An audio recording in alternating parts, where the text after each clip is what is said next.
So, iyan ang mga halaman, everyone. Marami. Alam nyo ba, everyone, yung gano'n na bougainvillea, yung medyo pag matanda na bonsai na siya, pagmahal. So, yun ay inaabot na ng 2,000 ang isa ng halaman. So, ang binili ko po ay palmera kasi swerte yung palmera. Kuya, anong pangalan nito? CC Plant Trading.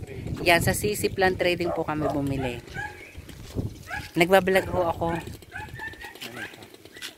Sa CC Plant Trading dito po mas mura kasi ang dami namin nadaanan doon sa may paunahan. Dito ako sinabihan ng aking kapatid na bumili at siya daw ay lagi dito namimili. Ako naman kuya marunong maghalaman din. Ay ngayon lang talaga bilang na bilang nga lang ang araw doon sa pagbabakasyon. Kaya sabi ng kapatid ko dito daw mamili. Magkano ang inyong ganyong kalesa? Ay, hindi po. Binili dito yan. So i-display na lang yung kalesa dyan. Display lang po yan dyan sa... Itatanong natin. Hoy, tanong mo nga kung magkano nga diyan yung kalesa nila. Diga?